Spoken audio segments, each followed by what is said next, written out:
আপনি আপনার যদি ফরজ নামাজে কোনো ত্রুটি হয়, আপনার নফল নামাজ থেকে সুন্নত নামাজ থেকে আপনার আমলনামায় দিয়ে আপনাকে আল্লাহ রাব্বুল আলামিন আল্লাহ রহমত করে দয়া করে আপনাকে জান্নাতে যাওয়ার সুযোগ করে দিবেন। আর আপনাকে বলতেন নফল শুধু ফরজ নামাজ পড়বেন, নফল নামাজ পড়বেন না। নাউজুবিল্লাহ। এখন মহিলারাই নমাজ করে কোথায় নামাজ পড়তেন, নামাজের টাইম বলে দৌড়িয়ে কোথায় যাচ্ছেন নিয়ত বাঁধতেন, ওই এভাবে করবেন না।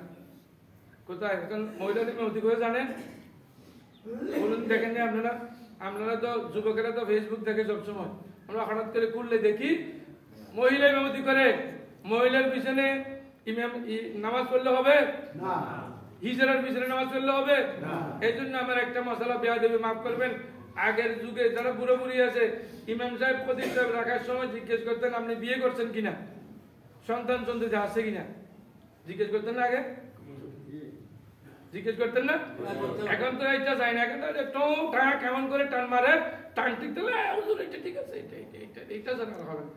এখন যাই টোটা এক বিধি নামাজ পড়ছি, নামাজ পড়ছে কিনা, যদি হিজরা বলতে নামাজ হবে না, হিজরা বলে কি নামাজ হবে না।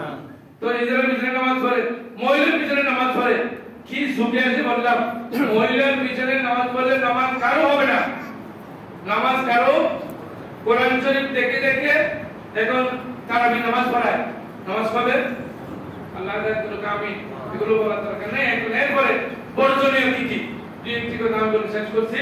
এক নম্বর হলো ওই দিন আমাদের দেশে আগে গোড়া বানাইতো নাকি, গোড়া না বুঝে আমাদের মুসলমানেরা এখানে বেশি বেশি দৌড়তো, এখন করে না এটা, তাজিয়া মিছিল করে, তাজিয়া মিছিল করে, তাজিয়া মিছিল বুঝেন, তাজিয়া মিছিল করে মাতম করে, এখানে খুব সুন্দর সুন্দর তলোয়ার নিয়ে এইদিকে মারে, এইদিকে মারে, এইদিকে মারে, এইদিকে মারে। অথচ আল্লাহ বলেছেন তাহলে কুয়ান মুসাকুম, কুয়ান মুসাকুম নিজেকে নিজে বাঁচান, আপনি না বাঁচাইয়ে নিজেকে নিজে ছুরি মারে মেরে ফেলতেছেন, তলোয়ার মারে রক্ত বাইর করলে সওয়াব আছে।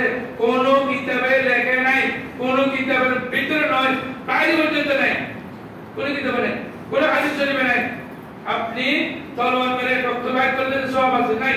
তাজিয়া মিছিল কোন কিতাবে নাই। কিসের তাজিয়া, কিসের তাজিয়া? আয় হোসেন আয় হোসেন করে মৃত্যুবরণ করলে কোনো সওয়াব নাই, আয় হোসেনের মধ্যে কোনো সওয়াব নাই।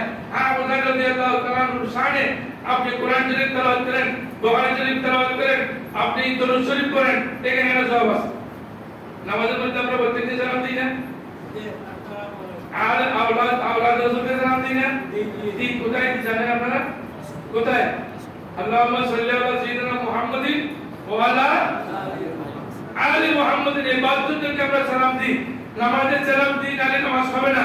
নামাজের বাইরে আমরা বেয়াদবি করি, নাউযুবিল্লাহ মিন যালিকা লা ইয়াকুলু আমিন বলেন। তো যাওয়া ওই দিন কোনো তাজিয়া মিছিল নেই, কোনো আয় হোসেন করে নিজের বাড়ি নিজে দিও, এখানে এটা নাই, নিজের গায়ে তলোয়ার মারা, তলোয়ার দিয়ে আঘাত করা, এটাও নাই। এইটা থেকে সাবধান, ওই দিন এগুলো করবেন না। অনেকে আমাদের আবার এই বেশি দিনে হ্যান্ড হয়ে এটা হাদিসে নেই, ওটা হাদিসে নেই, ওটা হাদিসে নেই, কারো কথা শুনবেন না।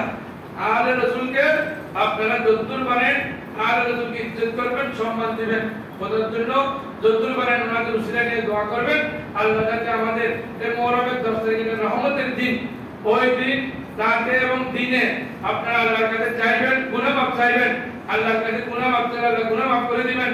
আল্লাহ রাসূলের উসিলায় আপনি রিজিক চাইবেন, দৌলত চাইবেন, সম্পদ চাইবেন, নিজের সুস্থতা চাইবেন, আল্লাহ সবগুলো দান করবেন।